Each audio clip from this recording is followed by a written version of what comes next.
Welcome to the Cinema Psycho Show, the madhouse for film freaks and film fans of all types. I'm your host, Brian Coddington, and my fellow co-host and filmmaker, John Woolscroft. Make sure you shave it, grease it up real nice, and shove some bread up its asshole. But enough about your Uncle Todd. Make sure you take care of the turkey as well. Gross. And like I always wonder what John is going to come up with whenever I throw it to him. Like I have no idea. This is peek behind the scenes, folks. I have no idea what John is going to do every single time that we record this episode and I say, and welcome to the Cinema Psycho Show. Here's John Woolscroft. I don't know. And that's part of the fun. Okay? Is you don't know. Just like at Thanksgiving time, you don't know whether or not you're going to, sleep into a turkey-filled coma, or if you're going to watch your left and right uncles fight each other, physically. Yeah, and if you got one of those really messed up families with everybody that disagrees, you want to make sure you don't just have one type of alcohol, because as Ron White taught me, the comedian, you can drink yourself sober. That's why you got to have tequila for like when the night gets weird and goes on. So make sure, you got a little something backup. Break under use of glass, for emergency, because otherwise you can accidentally drink yourself sober. Oh, I guess you could. But this week it is, of course, Thanksgiving. And we didn't cover this one last year because I think it came out like literally right at Thanksgiving time. We already had stuff planned. But this week we'll be covering the 2023 horror slasher that's honestly been like years in the making. And that's Eli Roth's Thanksgiving. Yeah, because to give a little bit of context for those that might have forgotten or don't know, that didn't see the Grindhouse movie, that was a double feature with Quentin Tarantino and Robert Rodriguez. They both did a short film, and in between the films, they had a new short film. They did two feature two films. features. Yes, excuse me. Yeah, and then they had trailers in between them, and they were fake trailers. Right, that absolutely fit like the universe in which they were mimicking, which is like 70s Grindhouse kind of movies. And the one that probably I think easily stood out the most was Eli Roth's Thanksgiving. I would say Thanksgiving and Don't. Those are the two. The Edgar ones. Wright one? Yes, yeah. Thanksgiving and Don't were, for me at least, the big standouts.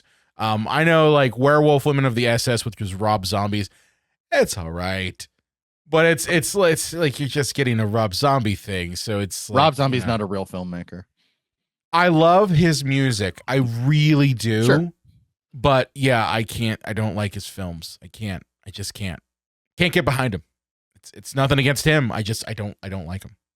But before we get too deep in the weeds on Thanksgiving, I just want to remind everybody that if you haven't signed up, we have a newsletter. And John, we put out our first like bonus episode. Do you want to give like a little brief like mention about what we covered? Well, look, kid, we don't get to talk about TV too much, kid. So we decided to talk about the Penguin. Yeah, Vic. Listen to me, kid. Listen to me, kid. I'm going to kill you, Vic. Sorry, spoiled you. But yeah, so if you haven't done so, if you're a fan of the show, you want to get these episodes delivered straight to your email on every Friday, along with a bonus episode. We don't know what the hell we're going to be talking about for this episode, but you want to catch up, go ahead, go down to the show notes, go down to the description. There's a link right there. Sign up for it, please. That is going to be kind of, I'm really trying to push that newsletter as much as possible, just because I think there's a lot of cool things we can do with it. I even put in a poll on what's your favorite Thanksgiving movie. I think I had one person reply to it. So I need more people. I want to know, what are your favorite things? And, if you have comments or if you have questions or if you have a suggestion, like, you can reach out to us and we'll put those things in the newsletter. But yeah, the big bonus from last week was the Penguin and what it means for Batman Part 2. Yeah, it was fun. It was just fun to kind of riff on like streaming stuff for once, right? Yeah, and it's great because with the newsletter, we could talk about literally anything. It's probably mostly going to be media based, but we could just shoot on anything. That's the fun thing about the newsletter. Very true. Very true.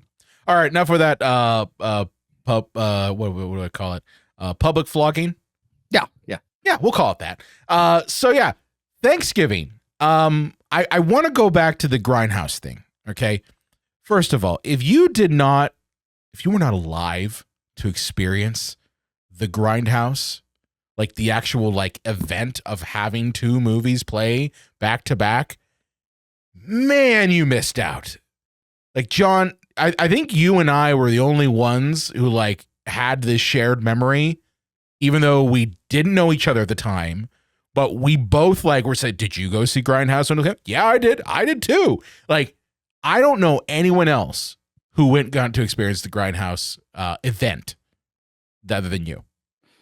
Yeah, because I was there, opening night of it. I went to the movies at Meadville, which is right in my neck of the woods for when I was going to college, and got to experience it. And I will be the first to admit, true Grindhouse. We're talking like late 60s to like 1980. I wasn't alive yet, but I thankfully had a very, very like niche video rental store in my hometown. I couldn't get like certain films, but they did carry a lot of the type of movies that would have played in that era. So I was thankfully able to educate myself as much as you can, because there's only so much out there material that a video store is going to carry, even if they're an art house video rental store, because they gotta make money, Yeah, I mean, for me, I don't know if I went to see it like opening day. Well, I think I did a couple times during that weekend, but I definitely saw it in theaters. It was an absolute joy. Like it's one of those movie going experiences that I remember because of how unique it was. Like, I think it was me, my brother, and a couple of our friends from college. We went and we saw it. And I think people just, the reason why it failed, because here's the truth of the matter is that it utterly failed on the box office. Right, John? Yeah. Yeah, it was an absolute failure. And I think it's because people didn't understand what they had to do. Like, they didn't get that, like, hey, there are two movies. You stay for both of them. And there's like an intermission between the two.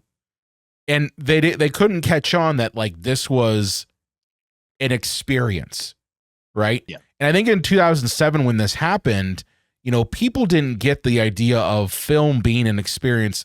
Whereas I think nowadays, this sort of thing would absolutely kill it, just because of the fact that we have so much of our media being done through streaming, where the movie going experience needs to actually be an event. It needs to be an experience now.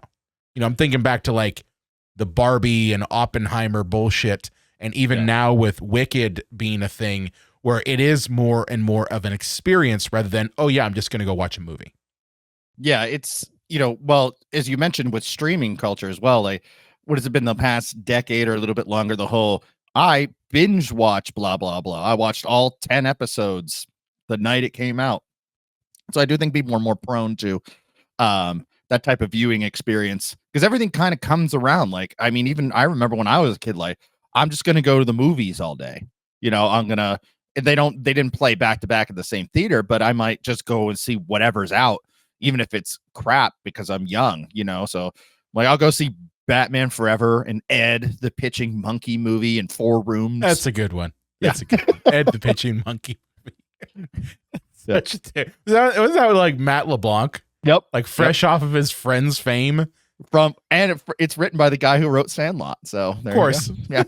But yeah. And then I'll see 4 rooms after that. I'll just spend the whole day at the movies, So yeah. There's a peak in my 1995. What was John like in 1995? Seeing Ed in 4 rooms. Yeah, any crap that was playing. Yeah. Ed finished. And I went, that was really bad. But at least I went to the movies. There you go. I got popcorn. That's cool. So, out of Grindhouse, Thanksgiving was kind of the thing, along with Machete, because that was the two things. Machete and Thanksgiving were kind of the two fake movies that were kind of pitched that kind of gained some legs. Machete obviously became Machete and Machete Kills, which, my God, they're so good. I don't care how cheesy they are. I think they're great. That's the whole point. Yeah. I love it. Even like with the second one where they're going in space. I'm just like, oh, okay, cool, whatever. I'm here for it.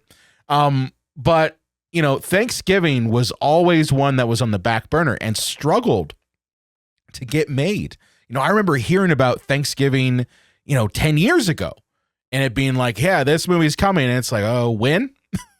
Yeah. So eventually it did get made. And I mean, kind of, first, just kind of my first kind of opinion of this movie. I don't hate it, but I don't love it either. And I'm curious, Sean, what your kind of initial thoughts are on this film. I second that sentiment, but I knew from just watching the trailer that this was going to be like all taking place in modern times. And all I could think to myself was, I wish that this movie was taking place in like 79, 80, 81. Oh my God, dude. I'm glad I'm not the only person who thought that. Yeah. It was custom built for it. But as you said, Grindhouse, the double feature flopped so bad, I bet the studio was like, yeah, we get what you're doing, but you got to put cell phones and modern day stuff in there. I know nobody's going to go see it. But here's the problem I have with that. Okay. The problem I have with that is just that, you kind of goosed everybody with the whole idea of it being a 1980s or 1970s. You've got the music that's playing from Creepshow as the cheerleader is getting her vagina stabbed. All of the things that made the trailer really, really good, they're not here. And it's kind of like a bait and switch. If you were expecting that and you watch this, you don't really get it. What you get is basically a bloodier version of Scream. And I know what you did last summer. That's fair. Yeah. But I think that there's certain things you can get away with in a fake trailer. If we go back to the trailer of the fake trailer for this film, there is a cheerleader jumping on a trampoline. The killer cuts through the trampoline and she lands vagina first onto the blade.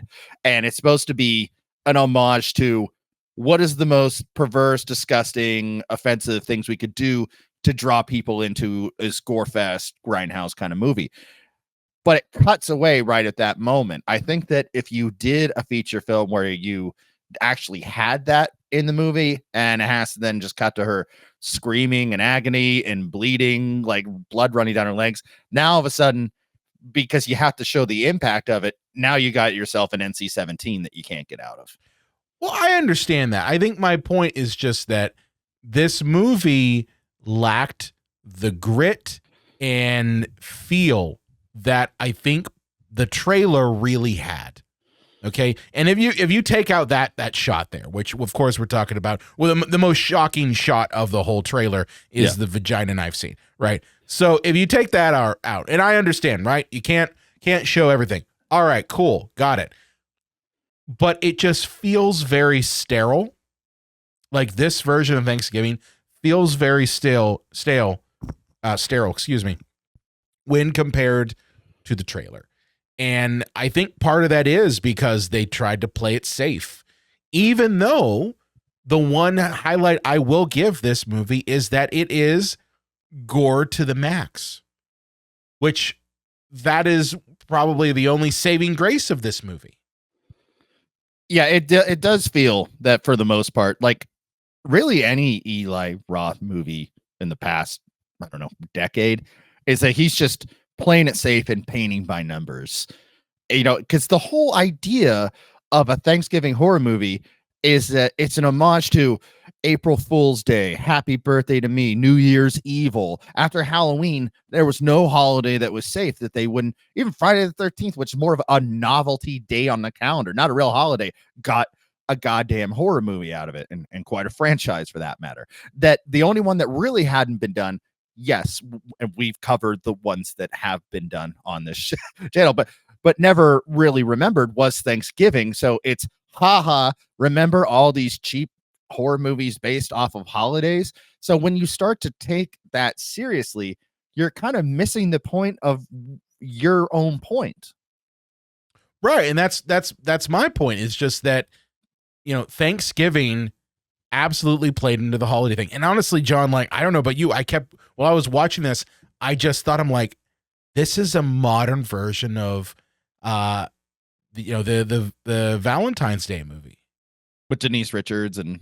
Well, no, not that one. I'm thinking of My Bloody Valentine. My Bloody Valentine. This felt literally like I was watching the modern version of My Bloody Valentine. But now we swapped it for Thanksgiving. Because, you got a town that's obsessed with a holiday. Things happen, murders occur, there's shitty teenagers, a sheriff's involved, and it's just all downhill from there. So, like, this felt very much like he was playing it safe and like he just wanted to get the thing out there because, honestly, when you're starting to approach 2 decades, that's when you have to, like, deliver something. Yeah.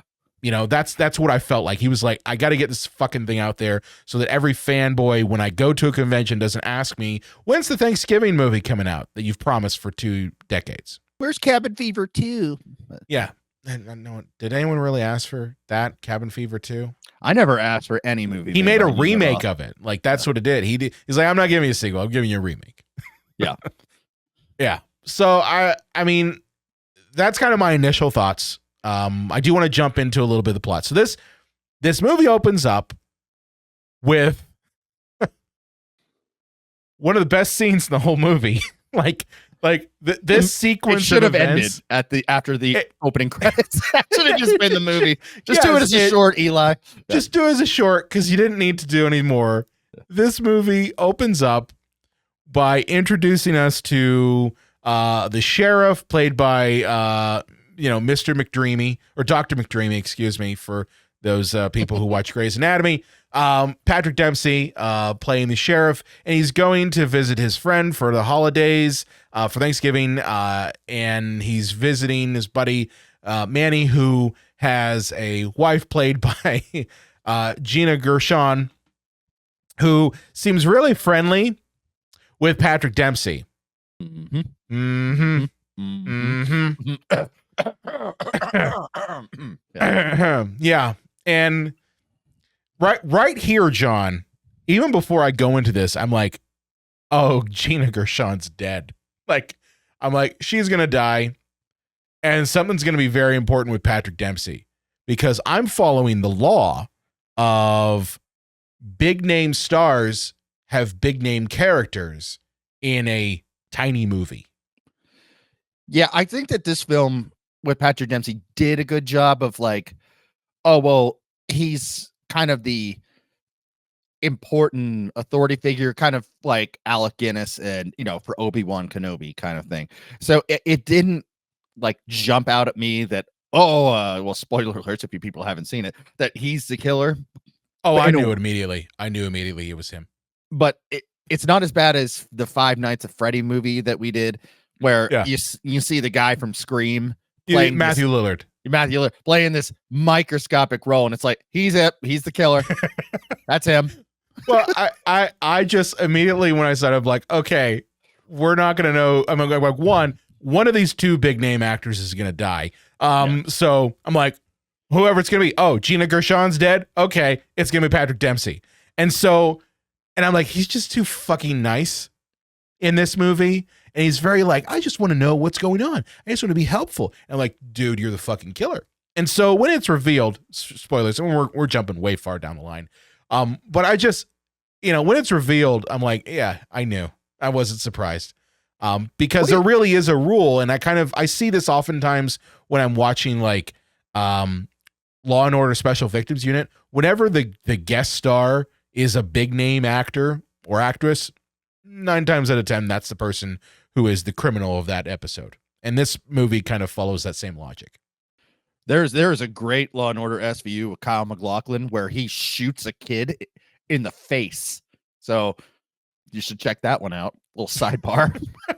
I'm like, hey, look, it's Agent Cooper. He just shot a kid in the fucking face. Yeah. So, anywho, getting back to Thanksgiving.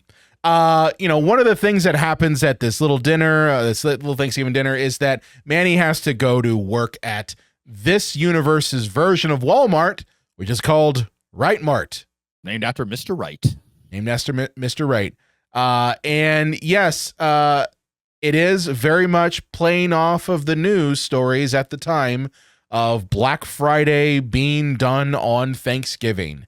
And the massacres that come and from the it. massacres that happen. And this is why I say this sequence is the best part of the whole fucking movie, because it's very, very believable to a point. Like I think some of the best horror is when you take a real event and you amp it up to an 11. You know, like think about like Nightmare on Elm Street. Okay, so Wes Craven said that, he read an article about someone who died from, they're afraid to go to sleep, so they died, while they were sleeping, and they had like coffee pots under their bed and were taking no-dos and all sorts of stuff. And it's like they took that idea, but then they like amped it up to an 11. What if it was a dream demon trying to kill you in your sleep? And this opening sequence does that in spades. What'd you say, John?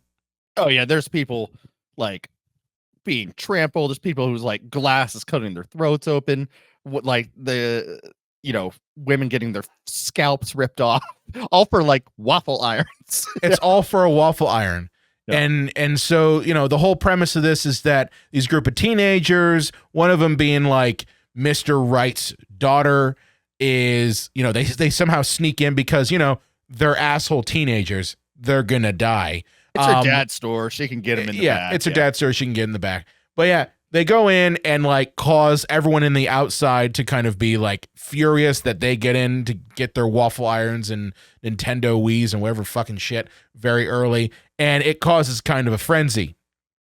In the frenzy, yes, a lot of people die, including Gina Gershon. That's important later. And Brian, it would be Nintendo Switch. Come on now. Oh, well, yes, Nintendo Switch. What is this, 2008? I'm sorry, I'm old. I'm old. Yeah. I don't play video games. That's the problem, man. I'm not hip to the video game lingo. But yes, everybody dies. And then we skip forward to a year later after the massacre. And of course, no one has been charged. No one has gone to jail. No one's done anything because let's be honest here. This is 2023 America. All the security footage like corrupted. Deleted, John. Corrupted. Not even corrupted. It's just it wasn't there. Yeah. Yeah. And it's so we have our setup, and I will say this: Eli Roth does know his like cheap 80s setups of something bad happened, and then there's somebody that wants revenge on the anniversary of it who wears a mask. We don't know who they are. They have a lair, and the people that they want to get the revenge on, like this is fucking Prom Night. This same exact premise as Prom Night. It's My Bloody Valentine, John. Yeah. That's what it is. This is a paint by numbers version of My Bloody Valentine, only done around Thanksgiving stuff. And he would say it's an homage, Okay, he can say homage. I call it paint by numbers. Yeah. I call it like, and don't get me wrong, maybe the trailer was supposed to be that. Maybe the trailer was supposed to be a homage or a paint by numbers of My Bloody Valentine. Okay, fine. I guess my problem with it is that there's a lot that could have been done beyond just the bare minimum. And that's what I saw here was kind of the bare minimum. Yeah, it seems like the premise, the characters, and the setup are in one movie, and then the deaths are in another movie. It seems like he wanted all the gore that would go in with, the cheap Grindhouse looking movie from the 70s with the missing reel that comes up, but then wanted to make it crisp and clean and modern at the same time. Yeah, and it's problematic. But let's see what's happened to our characters after a year of nothing. So let's see here. Well, we got Jessica, who is Mr. Wright's daughter. She's kind of our main protagonist and kind of forgetful most of the time. I don't remember any of their names. Like I think a baseball guy. I think baseball guy with that was Bobby. Bobby, that's right. Yeah. I think I have it right. Maybe. I think Bobby. I think Bobby. Yeah, there's Bobby and Ryan. Oh, that's right. The love triangle between Bobby, Ryan, and Jessica that this movie really didn't need, but it's there. And that's where I'm like, that was the same love triangle that was in My Bloody Valentine. Well, I think it's the same fucking thing. Brian, I would say that kind of shit's in there to build a like who's done it kind of thing, like red herrings left and right, you know. Yeah, but I mean it's literally copying verbatim, you know. Bobby is Jessica's boyfriend who got his arm smashed in the frenzy a year ago, and he's jaded and he left town and stopped talking to Jessica. We cut back to a year later, he comes to town. Now she's with Ryan, and Ryan and Bobby don't like each other. I'm like, this is the same premise as My Bloody Valentine. Well, Brian, if you want creativity, you don't hire Eli Roth. Oh, that's a shot across the bow, John. That's a shot across the bow. I guess for me, and as I mentioned before, I just felt that this was the bare minimum of what they could do. And it's like someone said, okay, you have to deliver a Thanksgiving themed horror movie. Go. We don't care what it looks like. We don't care what it sounds like. We don't care how good, the bad, the acting or writing is. Just give us that. And maybe I'm wrong here. Maybe I'm not seeing what other people are seeing. Because the thing is like, this movie did do fairly well, even critically, you know, and even with audiences. So there's something that audiences are seeing that I'm just not. And I also attribute that maybe because, and I'll call this one straight out, maybe because of the fact that I did go and see the Grindhouse trailer in theaters in 2007, that my perspective on what this movie should be is colored by that. And I think there might be some truth to that. John, what do you think? Oh, absolutely. Yeah. Because when I first saw the trailer for this film, I don't want to get confusing here, but the trailer for the movie that we are talking about, I went, oh, they dropped all in the Grindhouse stuff. That's what I wanted to go see. That's what I thought was so funny and so cool. And I thought it could be so like, just not original, but just fun, I guess. Fun. Yeah. Fun is the word I would use. That's a word I would use. Fun. Yeah. So instead what we get is this very much a paint by numbers, you know, John Carver, who is this universe's Ghostface. Yeah. He wears a John Carver mask and a pilgrim hoodie or hood. Not hood, but hat. Jesus Christ. It's a late night already, guys. I'm going to keep it in. I'm not cutting it out. And he kind of starts with stalking them digitally, which I guess that's kind of like the modern way of trying to harass people, as he tags them in pictures on Instagram to harass them. It reminds me of that show Pretty Little Liars. I never watched it. Never watched it. The ladies in that show are being stalked by a character named A, and A does almost all of his harassing via social media and cell phones and whatnot. So yeah, you got to bring it in. If you're going to make it modern day, they first got to mess with you digitally before they come and kill you in person, kill you analog, you know? Yeah. Well, what I found funny was that the teenagers all kind of referred to him as John Carver without any like explanation about who this person was or anything like that. They were just like, did you see John Carver tagged us in another photo? Well, the movie does have an exposition scene where the new cop comes to town.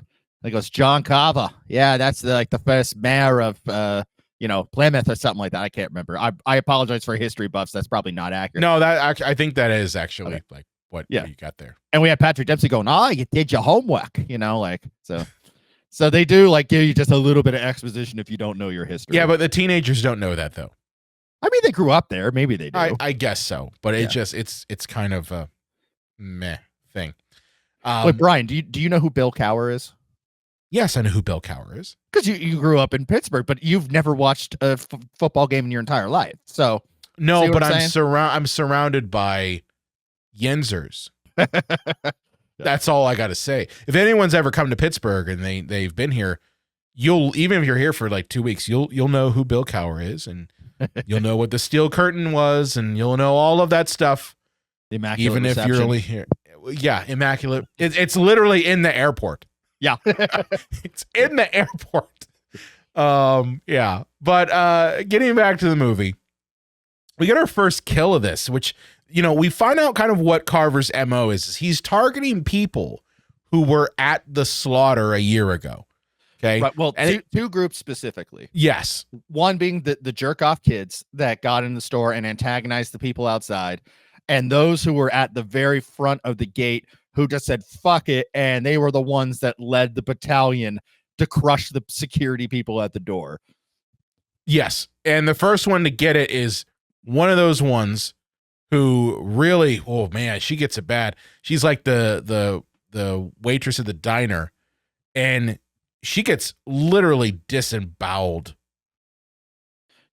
Of all things, Brian, do you know what pissed me off about this scene so much? What?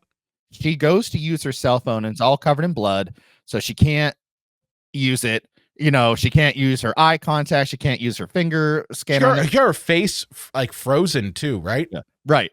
But then if you look in the shot, there's a fucking phone on the desk of the room she locked herself in.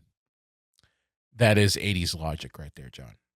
But I mean, like, she's old enough that she remembers a landline phone. Just pick that up and call 911.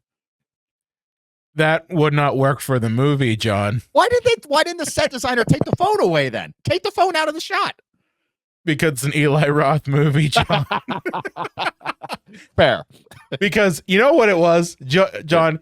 Eli was just sitting there going, I wonder how many people are going to be pissed off in the theater that I left the phone there, and scream in the theater, get the fucking phone right over there on the desk, you moron. Like, I can see Eli Roth, the bro of horror movies, doing that.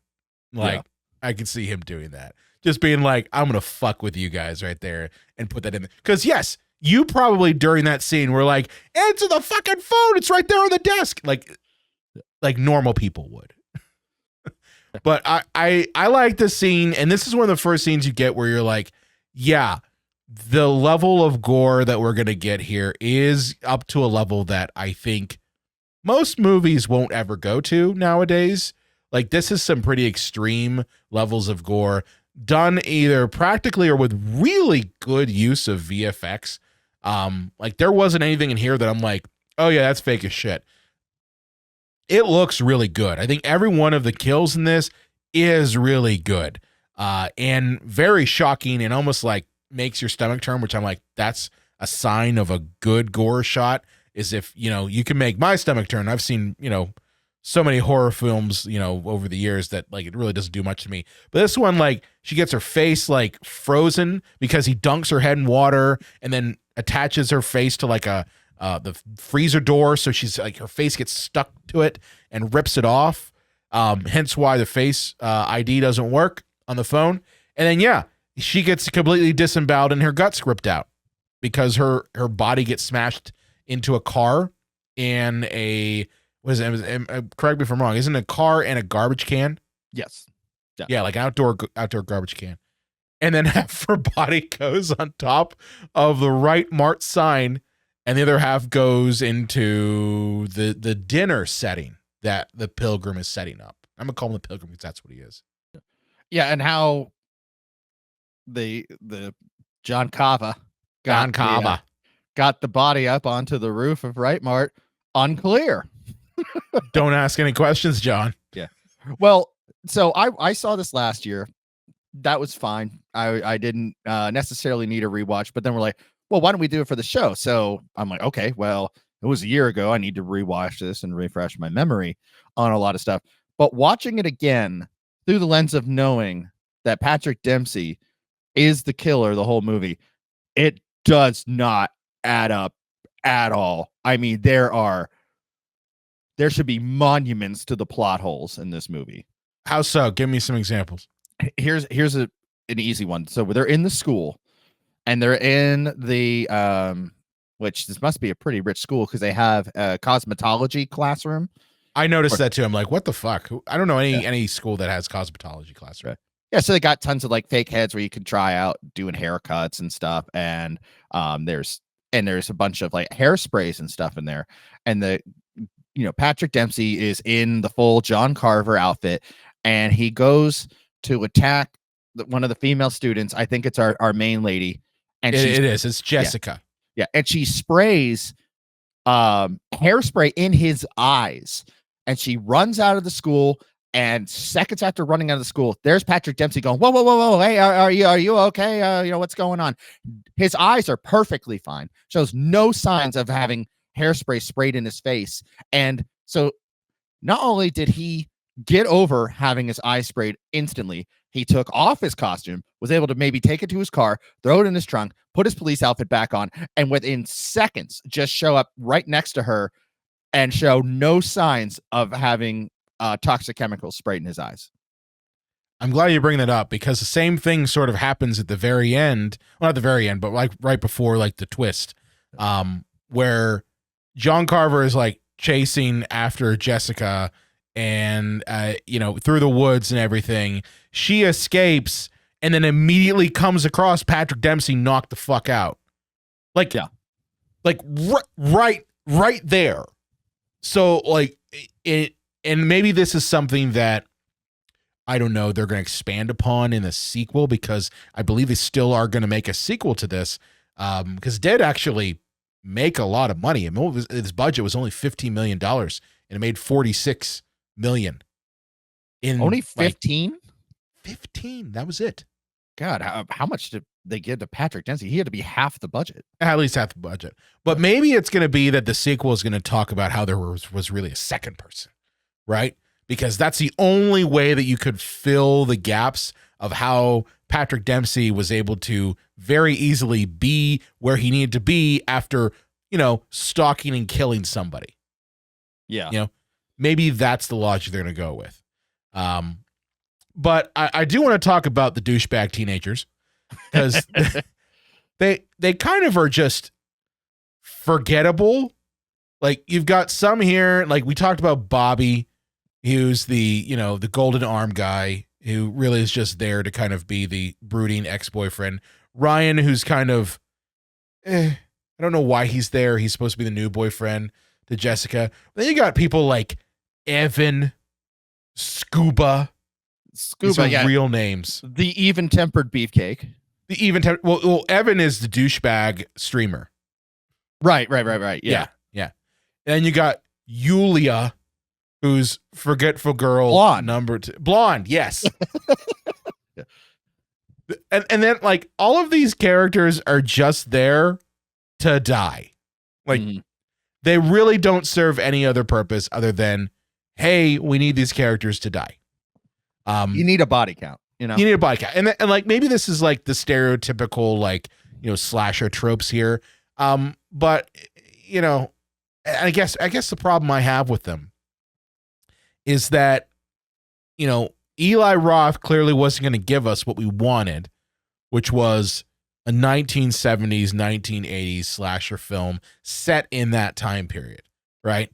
So if you're not going to give me that and you're going to give me this modern bullshit, then why are you giving me this modern bullshit with the stereotypical characters that belong in the 1980s, 1970s slasher film?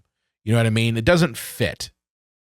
Well, especially with the one character who does absolutely feel like he is in a 70s or 80s one, and that is the guy whose dad owns the gun store, and he throws the big party. Oh, yeah. He's like the scummy one. He wants to be friends with all of them, and he is friends with all of them because he probably has like weed and beer and guns and shit. So like anytime that they want to party, he's got a party there. But yeah, he is. If you want Molly, he's your hookup. Yeah. So he's just there for that sake. But yeah, he is kind of like that weird. He's like the Frog Brothers in Lost Boys. Yeah. They just kind of remind me a little bit like that. But yeah, there's not much to say about them. They're douchebag teenagers who get killed one way or the other, except for Scuba. Scuba survives. He just gets injured a bit. I mean, sure, he survives, but did he really survive? Scuba's gonna be fucked up for a long time. I mean, let's be honest here. Every one of the teenagers that survives are going to be fucked up. I mean, everyone involved in this whole thing is going to be fucked up. I mean, Jesus Christ. You had Thomas Wright, played by Rick Hoffman. He was told to eat his wife. Yeah. So, yeah, I mean, I know I'm jumping around a lot, but let's talk about this. Yeah, some Brian, of the setup. The whole setup is, it's the year later and somebody is seeking revenge on everybody they felt is responsible, and they're offed one by one. Like, and I don't even necessarily mean that in a completely negative way. Sometimes simplicity is good. So it's okay that we're jumping around. It's not like, oh, but Brian, you're missing the huge plot point where the one guy has an existential crisis and a meltdown over blah. No, it's not it's not overly complicated. It's not there. No, it's not there. But I do want to mention this. So this whole like, often people one at a time, at some point Jessica is actually helping the sheriff. Whoops. By telling him about, like, potential people that she thinks could be the killer, and she's got printouts about people at the time because, lo and behold, we find out that Jessica was partially responsible for deleting the footage because her stepmother told her to. But this all kind of comes to a head at John Cava's house. And it's actually a pretty brilliant, payoff, at least for me. Because this is what the one part of the trailer that everyone wanted, and that is a woman who's cooked like a Thanksgiving turkey. And I was like, are they really going to give us that? Are they going to actually do that? And they fucking did. So, John, do you want to kind of throw to this setup here for this one? Man, see, that is actually just real quick one of my like nightmares I had when I was younger. Being locked in an oven as it preheats and just everything is like hot. I start to melt. So I was like, okay, this one is catching in on 16-year-old John's nightmares. That's nice. But yeah, so yeah, the owner of Right Mart, takes no real responsibility for all the deaths. Deletes the footage, covers his assets. Oh, I'm gonna hire a couple more people. And we find out that he decided to open on Thanksgiving because his new wife, who sold him a house, and then they got, then they banged while signing the paperwork. They banged in the open house. Let's be honest here. Oh yeah. That becomes his new lady. And she's like, you should open on Thanksgiving because, these stores, like, they make 10 times more money if they open up as early as humanly possible. Some of these stores now open up at like 10 o'clock at night on Wednesday. So they don't do it anymore. There's actually been a lot of a pushback to that. Especially in the past, I think 5 or so years, that it's been a thing where more and more stores are being like, yeah, we're not doing that. That's good. Yeah, it is good. But yeah, obviously you need your centerpiece at the table. So I don't know what kind of oven this is. I don't know if it's like a kiln, like for ceramics. It looks like a kiln for ceramics, or like a giant pizza oven. Yeah, like a commercial grade pizza oven. Mm-hmm. Yeah, he throws her in there and cooks this bitch up. Well, she tries to get away, and she actually like gets pretty far. I was like, man, I did not see Kathleen being the one who was able to, get that far away from John Carver. But no, she's gonna get it because she totally deserves it. And then she's fed. well, yeah. So he's literally seasoning her. And like actually like putting melted butter on her. It's a very disturbing sequence that leads up to this whole thing because what's happening, what's coming. Like he's like gingerly putting salt on her. He's putting like rosemary on her as well. And she wakes up and tries to escape. Well, yeah, she doesn't escape. And ends up in the oven. And yes, as John pointed out, one of the most frightening things, because you've seen the thing preheat, you're seeing her skin cook and crisp. And then she's laid out on the dinner table, as a Thanksgiving turkey. And John Carver literally tries to feed her to Thomas Wright, his, her husband. And all I could think was, you don't want to put too much butter on her because you want the skin to be crispy. Yeah. There is a fine line. She should be in a giant trough with like some chicken broth and garlic. I was going to say, you got to brine that thing. Yeah. You got to brine that thing before. Brine that bitch. You got to brine her before you put her in the oven, at least for a day. 4 hours tops, but at least a day. Oh, shit. Yeah. Yeah. So it's a very disturbing scene because, you've got Kathleen who's splayed out like a Thanksgiving turkey. I think Yulia is turned into like a wine. Yeah. Yeah. Yeah, he cuts her throat and pours a glass of wine. It's just, and he's live streaming this shit. So there's no way this wouldn't get pulled down. No, it immediately would have gotten pulled, even on like TikTok. Yeah, TikTok, you can't even put like blood from a movie scene in there. It has to be in like gray tones. So I can't even imagine like even, any social media channel being like, yeah, we're cool with just showing that. Look, it's got how many views, how many thumbs up? Because there were thumbs up popping up. That's the scary part about this whole thing. Showing murder and people are thumbing up and doing hearts. It reminds me of that Tales from the Crypt episode where it was a live broadcast to cable television. Oh, I know which one you're talking about. Yeah, and the one lady's like, no, I'm not pulling it. This is the highest ratings we ever got, blah, blah, blah, Yeah. That's a classic there. Yeah. It had that one guy who was like known for being an asshole on his own talk show. Like it kind of had an art. Morton Downey Jr.? Yes, Morton Downey Jr. Yeah. That's right. So anyway, of course, our hero gets away, and that's what kind of leads to that chase. And, she's safe. John Carver is killed because we're told by the sheriff that Bobby really was the killer. Yeah. But he's not. But I don't understand. The sheriff. He leaves Bobby alive, right? I think he's dead. I thought Bobby was still alive, but no, Bobby's taken to the hospital. That's right. Yeah, and it's like, if you're gonna shoot him and blame him for the murder, I know, like, why don't you just kill him and rather than leave him alive so that he can like say plausible deniability and I'm not the murderer, and give me a lie detector test, take DNA, whatever you need. Yeah. Piss poor writing, John. I don't know what to tell you. And it's like, oh no, I really had to fight this kid. He hit me with a tire iron, and then I was able to track him down and shoot him, and then put the John Carver outfit on him and change back into my police outfit right as our main female protagonist is jumping into the shot and go, oh, I got some shots off as John Carver. I'm not even really out of breath, honestly. I did 5 seconds later. Yeah. And then did anybody notice at the parade how the sheriff just randomly disappeared right before chaos ensued? You mean kind of like Batman? Yeah. And then shows up like, hey, what happened to Clark Kent during all that action?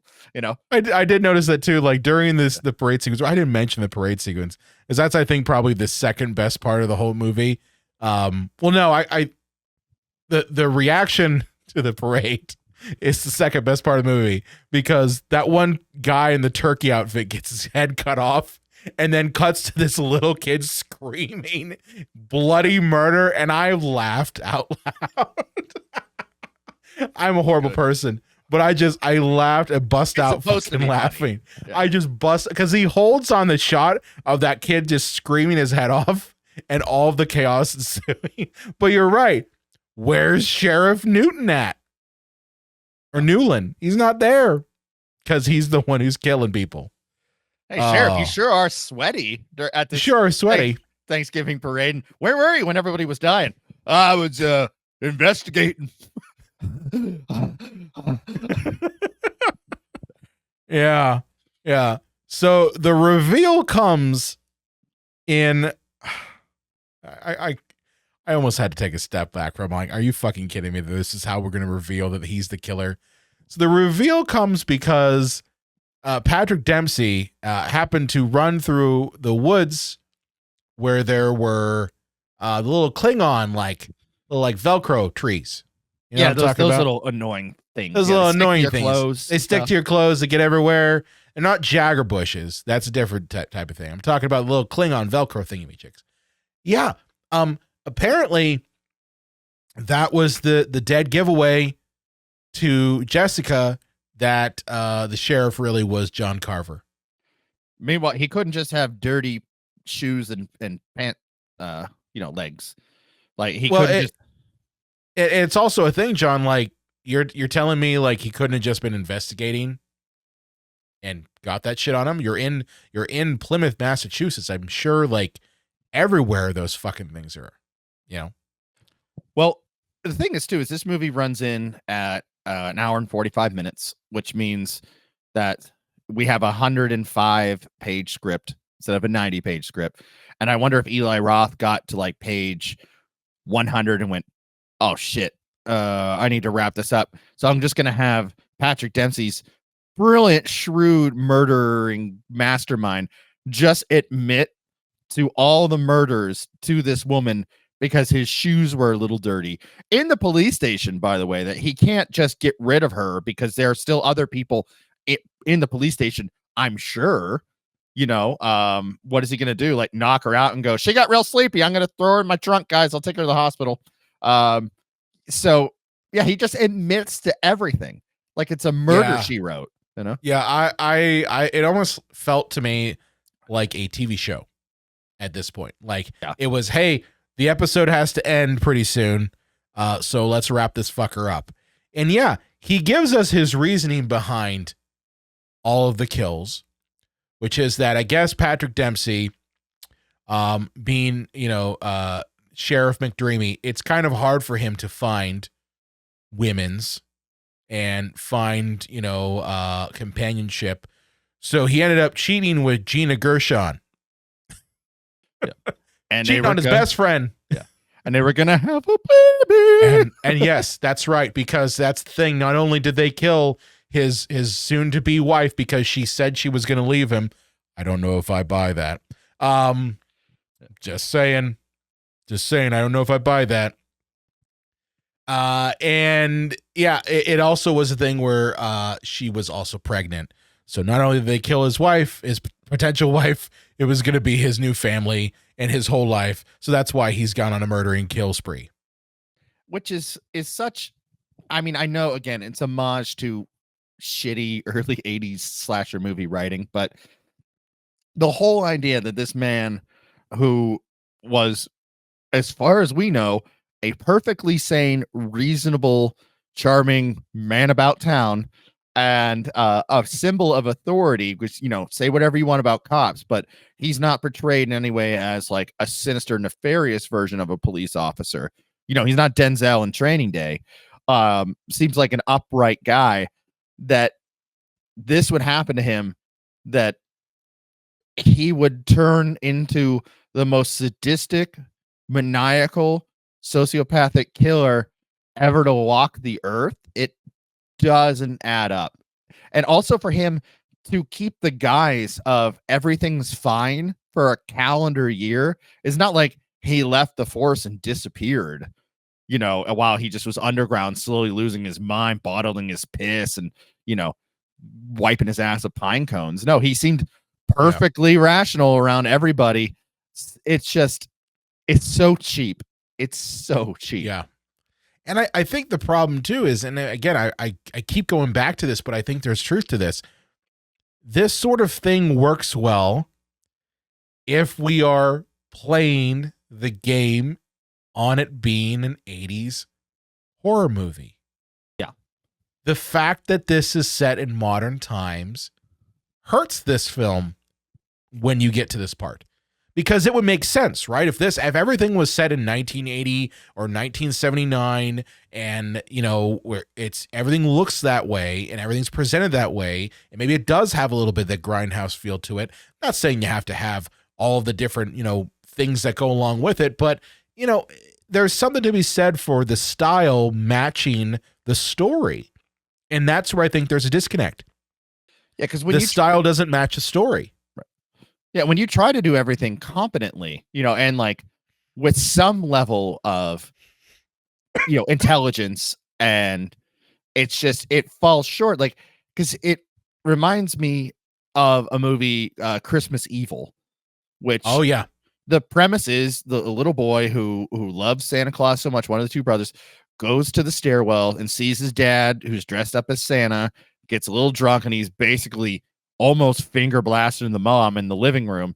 And the kid sees it, and he goes absolutely crazy and grows up to kill people. And I'm thinking to myself watching it. This movie came out in, I think, like 1981, and I'm like, this is crap, but that's what I'm watching. I'm watching junk. So I love it that's the entire premise of the movie, because what a delightful piece of crap. I'm having a good time.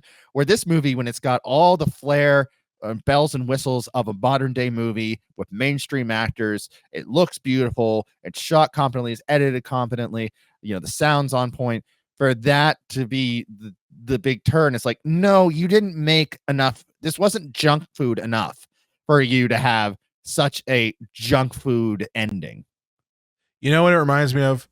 It reminds me of if you were to take a Big Mac and make it a Wagyu beef Big Mac.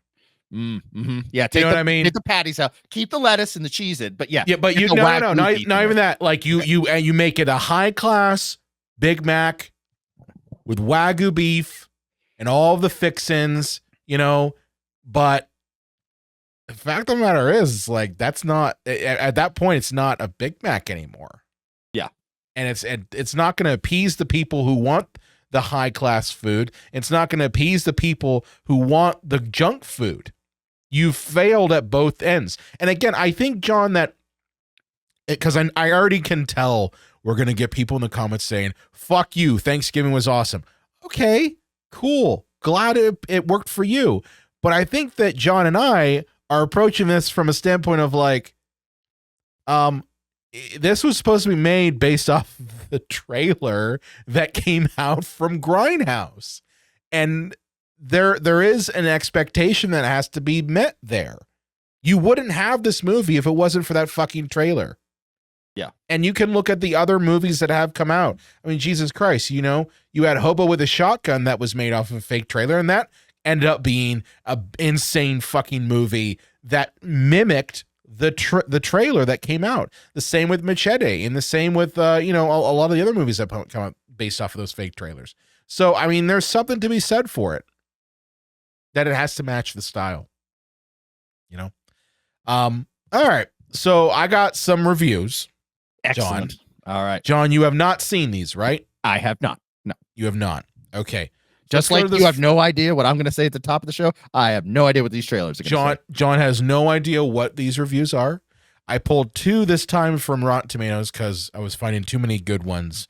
Like, when I say good, I mean like people like the movie a lot. In Letterboxd. So I tried to go outside of my usual sources here. Let's take a look at our first one here. The killer's not evil, you guys. They just love cats and hate consumerism. Well, he definitely loves 2 types of pussy.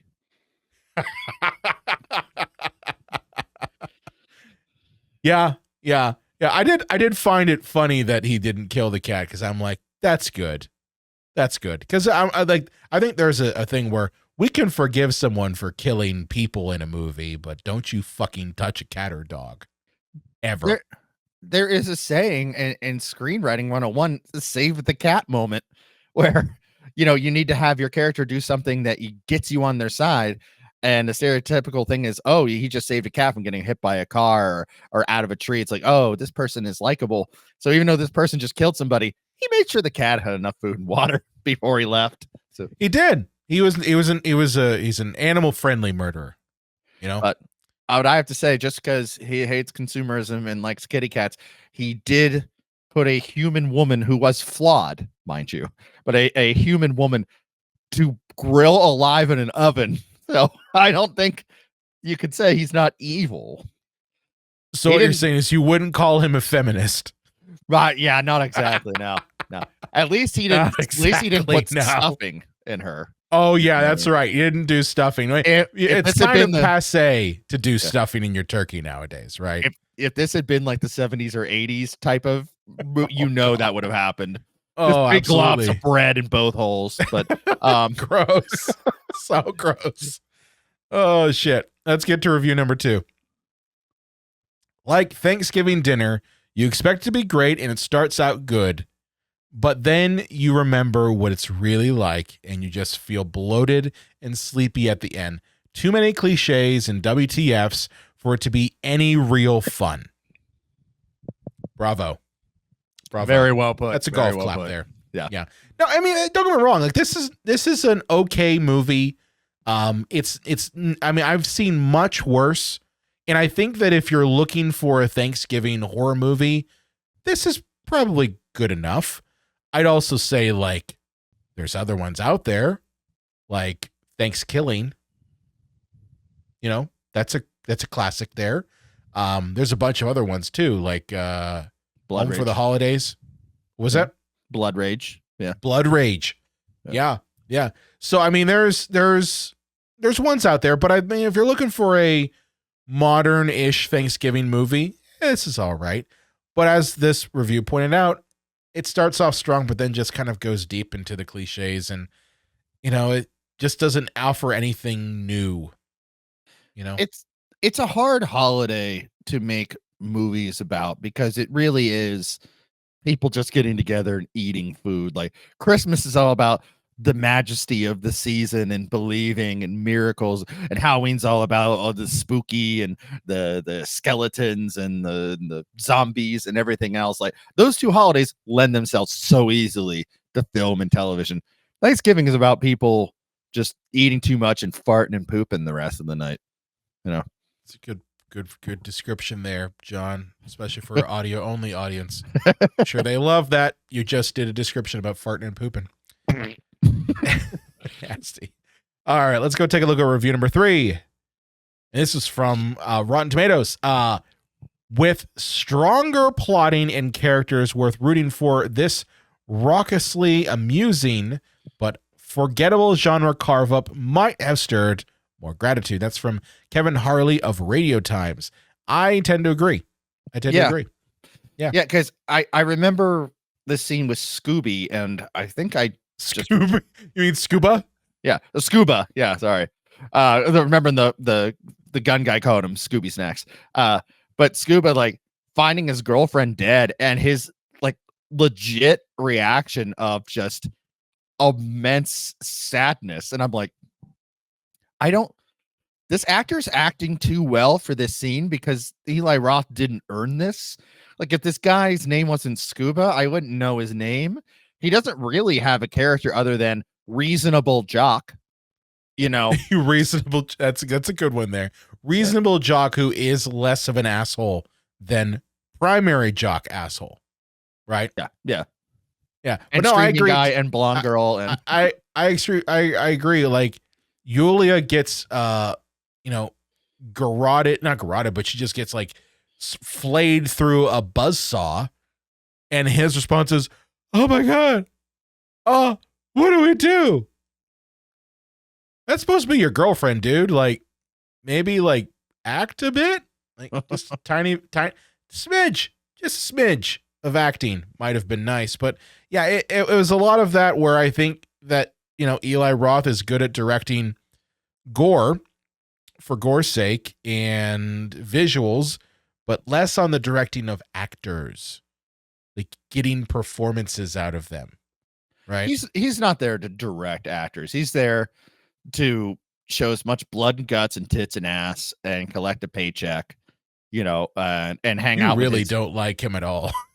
No, and hang out with his and go hang out with his daddy, Quentin Tarantino, and go, "Did I do good, Daddy? Did I show enough feet, Daddy?" There weren't enough feet in this. Oh no, Tarantino. It was good, all right, but like when it comes to toes, okay. You know what? I'm wrong. During the buttering scene, I think there was a foot there. Oh, there you go. Yeah, there you go. That's the shot just for Daddy Tarantino. Should have leaned more into that. Okay. Just have the whole movie be that, dude. Like, just it's really good, but just like just have a foot for 90 minutes. Thanks, Dad. Okay, you got to stop doing that. All right, I'm not your daddy. Okay. Okay, let's get to our final review of the episode here.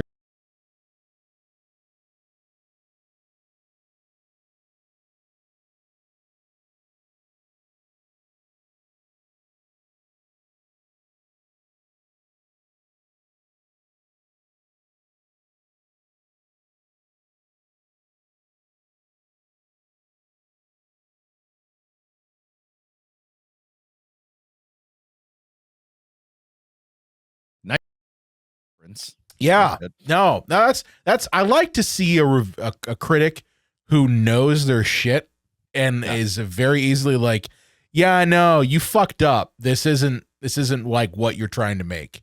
It's nice that like it's a reviewer that has at least an understanding and possibly an enjoyment of the type of films that Eli Roth is trying to copy, instead of like somebody like a Gene Siskel or Roger Ebert who just will stick their nose up at it with no understanding of the history or contextualization. You mean like last episode when we looked at that clip of Ebert saying, I just don't like it. I don't want to talk about it. I don't like it. It's bad. I'll see it again in the 21st century. Yeah. But so yeah, I agree with that, because if we go back to the beginning of this movie, we have a car full of basically unlikable one-dimensional people. They decide that they're going to stop off at the big Right Mart store because they're with the owner's daughter in the car, because the one guy needs a new cell phone because he broke it fighting somebody, punching somebody in the face. So they park in a handicap spot, sneak into the back of the store, and then start all the most obnoxious dialogue you can imagine, and then start goading the people into a riot outside to show off their power. And I'm like, wait, these are our heroes of the movie? Because they suck. Yeah. Part of me thought that this was also a complete and total like play into the idea of mass holes. Have you ever heard of that, John? Mass holes. Okay, so this is a sidebar here, but I think people will get it. So I was wondering, like, why are every one of the characters in this movie just horrible? Like, every character in this is pretty much, kind of a dick. And I realized that what Eli Roth was trying to do was make the characters in the film as realistic to Boston, Massachusetts people. Because here's the thing. When I went up to Boston, Salem about 2 years ago, our tour guide in Salem said, like, you will encounter people in this area during this tour who are going to, shout obscenities at you. We lovingly call them massholes. Okay. And this is someone from the area saying that, okay? Now, I'm not calling the people of Massachusetts assholes. Someone from your town is saying that. Yeah, okay? We love you. Don't. I seriously, we have a lot of people who've listened to us from that area, and I do have appreciation for you. But I think the movie is trying to make a stereotypical masshole. Yeah, and I'm like, that's probably why. Yeah. I'm like, that's probably why every one of the characters is utterly unlikable and a jerk. But it does make it hard to root for them, though. Yeah, it does, doesn't it? That's part of the job with making a horror movie in the vein of an 80s and 70s slasher, is that you got to have someone that the audience can relate to and root for. And Jessica is as one-dimensional as they come. And if it's the first in a series, I don't know if they'll make a second one. They said they're going to make a second one, so I'm assuming they will. Or if there's 10 of them, the part 10, John Carver in space. I don't know. But you got to make the characters likable in the first one, because basically, if you look at the Friday the 13th series, by 4, 5, and 6, they basically have a get out of jail free card, in the sense that people are there for Jason, to watch Jason kill people. So you don't have to make characters at all. Maybe just have one that does drugs, one that's a slut, one that's stupid, one that is like a jock, raged out moron. Just give them that level of character, just enough that it go, yay, when Michael puts a meat cleaver through their head, you know. But with this first movie in this franchise, you can't have them be dickheads right off the bat because people aren't there to see John Carver, because going into it, they don't know who John Carver is. Exactly. You have to build a mythos for John Carver. Yeah. So yeah, making them all assholes just doesn't work at all. Brian, I got a theory for the sequel. What's your theory? You know how the one kid from the other school who got punched by Baseball Man, Jimmy or Jerry or whatever his name is, Bobby. Yes. You notice how he never paid any repercussions for what he did? He was like he incited on his end the riot, but never paid a price. And at the end of the movie, there's a big explosion. And they said, nobody could have survived that. You know, nobody could have gotten out of there alive. I think it's going to be revealed in the second one that they were working together behind the scenes. And it was a matter of, oh, you know, I got you out of the fire because you saw something in me, like Saw style, like you believed in me. And so we worked together, and I took you and I put you on a ventilator and I got you back to health so that you can help me like to kill all them. And then Patrick Dempsey's going to look like fucking Freddy Krueger and shit. And it's going to be the two of them continuing their killing spree. Yeah, I wouldn't be surprised. I don't know. I mean, I think that any sequel we get to this is already tainted by the fact that this is not a 1980s style movie. So I think that is going to hurt this in any sequel that comes out. But I mean, the one benefit is that if they do have a sequel, it doesn't have to fit the trailer that initially came out in 2007. So that's one of the things. It's like, obviously they made the movie based off the trailer that was fake. So they had to kind of work within the confines of the trailer. Now that you have the sequel, you don't really have to do that. You know, so that's a benefit to Eli Roth. But I don't know. I didn't hate Thanksgiving. I just saw it as like another forgetful horror movie set around the holidays. Yeah, and that's a good way to put it. It's just because I would say we've really had a renaissance in the past 2 to 5 years of like very good horror movies. I don't know if it's because of Neon and A24 and Blumhouse and all these more independent people taking chances on more thoughtful horror or what's going on, but it really seems like there's been an absolute renaissance in horror movies of all kinds. So when something like this comes out, it's like, you know, maybe we would have liked this more in the dark times, but you got to try harder, Eli Roth, because everybody around you is passing you by leaps and bounds. I agree. Well then, with that said, John, where can people find you at on the internet? You can find me over at the Facebooks, the Instagrams, and you can find me over at JDubs Video Nasties. Go check out my latest video, which I know it's Thanksgiving now, but it's on Halloween H2O, but that doesn't mean that you can't watch it all year round. Go check out that video if you haven't. I'd really appreciate it. And as Brian will say about this show, if you do like the stuff, if you are entertained by it, please do the subscribing and the liking and the commenting and the hearting and the bell and all that kind of stuff, because that's what makes the channel work. I don't make a dime off of this channel. I do it for pleasure, and I do it for people that enjoy it. So just help me out if you do enjoy it. It'll just take a couple seconds. Let's go ahead and do that. You go ahead and like John's channel. It's a good channel. He's got good stuff, and that's one of those things that, like, you know, we're independent as they come. Okay, we do not make any money off this podcast. John doesn't make anything off of his show. We do this because it's fun, and we like to talk about movies, and we like to share our love of film with you all.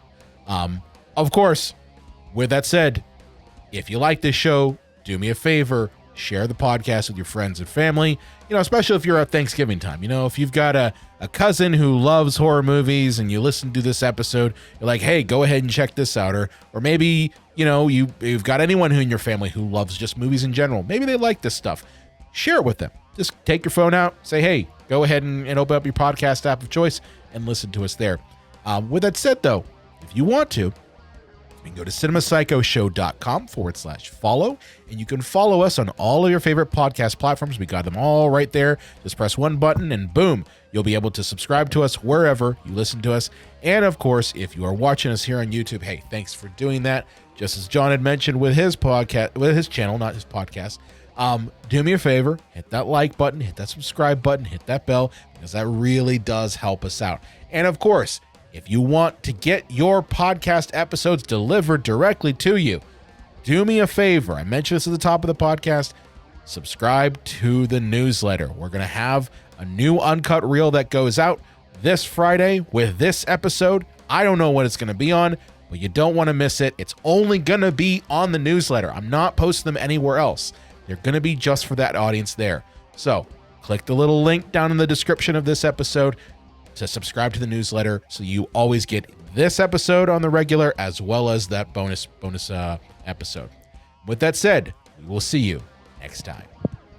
I usually say something very smart alecky and sardonic at the end here, but I just do want to take the moment to say, have a wonderful Thanksgiving. I hope it's great. And I do want to say that if you have any family members who are racist or homophobic or sexist or anything like that, there is nothing wrong with sitting this out. Don't let your family guilt you. Your mental health is more important than just abiding your mom and your Aunt Susan. I agree with that. Happy Thanksgiving, folks.